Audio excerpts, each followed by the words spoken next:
பள்ளி கல்வித்துறை அமைச்சர் இன்னைக்கு பத்திரிகையில் ஒரு செய்தியை பார்த்தேன்.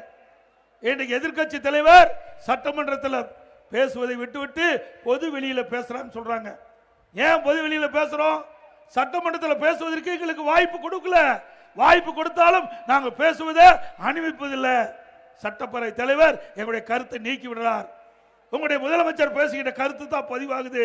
நாங்கள் என்ன கேள்வி கேட்கிறோம், அதுக்கு என்ன பதில் முதலமைச்சர் சொல்வார் என்று தெரியல. நாங்கள் கேள்வி கேட்பதை ஒளிபரப்பு செய்வதில்லை. சட்டமன்றத்தில் நேரடி ஒளிபரப்பு செய்வதில்லை. எதிர்கட்சி பேசுவதை ஒளிபரப்பு செய்வதில்லை. முதலமைச்சர் பேசுவது மட்டும் ஒளிபரப்பு செய்யறீங்க. அதனால தான் பொது வெளியிலே நாங்கள் பேசுகிறோம். உங்களுடைய முதலமைச்சரை சொல்லுங்க, முதலமைச்சர் சொல்லுங்க. அனைத்து இந்திய அண்ணா திராவிட முன்னேற்ற கழக ஆட்சியுடைய சாதனை நாங்கள் சொல்றோம். திராவிட முன்னேற்ற கழக ஆட்சியில் உங்களுடைய முதலமைச்சர் சொல்லட்டும், மக்கள் தீர்ப்பு கொடுக்கட்டும். சேலஞ்சு பண்றார் திரு ஸ்டாலின் அவர்கள். கள்ளக்குறிச்சியில் திராவிட அண்ணா திமுக ஆட்சியில் 5% பணிகள் தான் நிறைவேற்றப்பட்டதாக ஒரு பச்சை பொய்யை சொல்றார். திரு ஸ்டாலின் அவர்களே, உங்களுடைய தேர்தல் அறிக்கையில் 525 அறிவிப்புகள் வெளியிட்டீங்க. அதுல 4 ஒரு பாகம் கூட இதுவரை நிறைவேற்றப்படவில்லை. உங்களுடைய கூட்டணியில் அங்கம் வைக்கின்ற கம்யூனிஸ்ட் கட்சியே இதற்கு சாட்சி. அவர்களே உங்களை பற்றி விமர்சனம் செய்கிறார்கள்.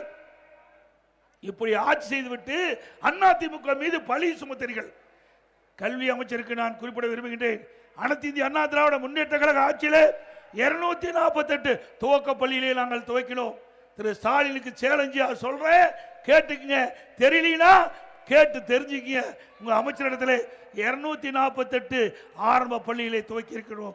117 துவக்க பள்ளியை நடுநிலை பள்ளியாக தரம் உயர்த்தியிருக்கிறோம். 1079 நடுநிலை பள்ளியை உயர்நிலை பள்ளியாக தரம் உயர்த்தியிருக்கிறோம். 604 உயர்நிலை பள்ளியை மேல்நிலை பள்ளியாக தரம் உயர்த்தியிருக்கிறோம்.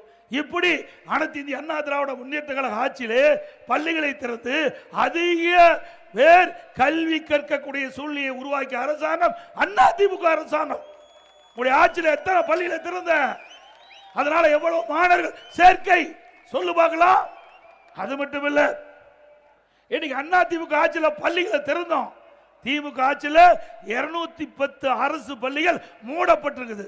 இதுதான் திமுக ஆட்சியுடைய சாதனை. அது மட்டும் இல்ல,